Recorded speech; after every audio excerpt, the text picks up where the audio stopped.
இந்த மாதிரி விஷயங்கள்ல என்னைக்காவது விஜய் கண்டிச்சிருக்காரா? இது டிக்கெட் விற்பனை. நீங்க நிறைய பேர் கேட்பீங்க, பிளாக்ல டிக்கெட் விற்கிறதுக்கும் விஜய்க்கு நடிகருக்கு என்ன சொல்லுங்க? கண்டிப்பா தொடர்பு இருக்கு.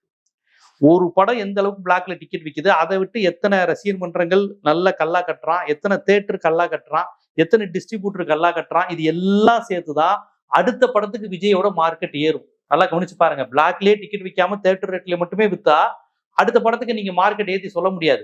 என் தேட்டருக்கு முதல் நாள் கூட்டம், பிளெக்ஸ், பால் ஊத்துறது எல்லாமே கணக்கு காமிப்பாங்க. ரசிகர் மன்றங்கள் எல்லாம் கணக்கு காமிக்கப்படுது, எல்லாமே செயற்கையா உருவாக்கப்படுது. நீங்க நினைக்கிற மாதிரி கிடையாது. இது வந்து எம்ஜிஆர் கழகம். எம்ஜிஆர்ல உண்மையிலே எம்ஜிஆரை பார்த்து நம்பியார் அடிச்சாரோன்னா அவர் அடிச்சிட்டாருன்னு உணர்ச்சி வசப்பட்டு அழுத பெண்கள், ஆண்கள், ஸ்கிரீனு கிழிச்சதெல்லாம் உண்டு. இங்க வந்து செயற்கையா உருவாக்குறது. அஜித் திட்டு, பிளெக்ஸுக்கு இது போடு, செருப்பு மாலை போடு, படம் நம்ம படமா ஓடவே இல்லையா, பரவாயில்ல, ஒரு குறிப்பிட்ட நேரத்துக்கு அப்புறம் ஹவுஸ்ஃபுல் போடு, யூத் படம் குப்பை சார், படம் ஓடல, 2:30 மணி ஷோ, 3 மணிக்கு மேல ஹவுஸ்ஃபுல் போட்டு போயிட்டே இரு, பாக்குறவெல்லாம் படம் நல்லா ஓடுது போல அப்படின்னு நினைச்சுக்கிட்டோம். தேட்டருக்கு போய் ஆடு, ஒன்ஸ் மோர் கேளு. இது எல்லாமே மேனேஜ்மெண்ட், இது எல்லாமே ஊழல் தான் தம்பி. ஒருத்தனுக்கு இருக்கிறத விட செயற்கையா உருவாக்குறாங்க பாருங்க. இது எத்தனை திறமையானவனுடைய வாய்ப்பு போகுது. திறமையே இல்லாத ஒரு நடிகருக்கு இவங்க இங்க கொடுக்குற பில்டப் மூலமா ஓடாத படத்தை ஓட வைக்கிறது ஒரு ஊழல். அது தேட்டர் மேனேஜர் வந்து, தேட்டருக்காரங்கள இருந்து, டிஸ்ட்ரிபியூட்டர்ல இருந்து இந்த நடிகருடைய சம்பளம் ஏற்றுவதற்கு நடைபெறுகின்ற விஷயங்கள்.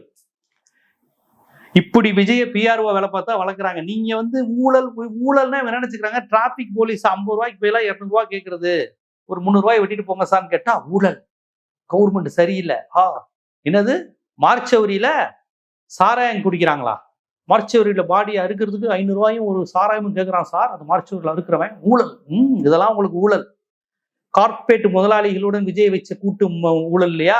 அந்த தயாரிப்பு நிறுவனங்கள் விஜய்க்கு கொடுக்குற பணத்தை அவங்க வெளிப்படையா என்ன எவ்வளவு பணம் கொடுக்குறாங்கன்னு சொல்லுவாங்களா?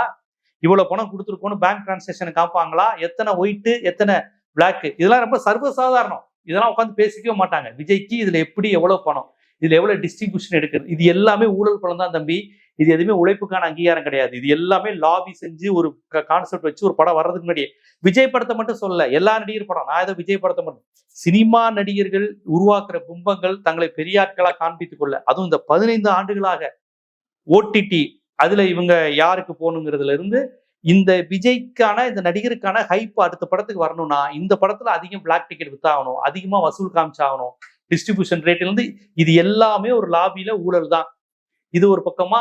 இது போக ப்ரொடியூசர்ட்ட இருந்து அவர் வாங்குற பணம் எத்தனை கருப்பு எத்தனை வெள்ளை, எங்க வெளிப்படையா சொல்லுங்க பார்ப்போம். ரஜினி ஒரு முறை ஜேம்ஸ் வசந்தன் தான் சொல்றாரு, ரஜினி ஒரு முறை பிளாக்ல பணம் வாங்குறது ரொம்ப சர்வசாதாரணமா இருக்குன்னு அவரே சொன்னாரு. ரஜினி நான் குற்றவாளியாவே சொல்ல மாட்டேன். ஏங்க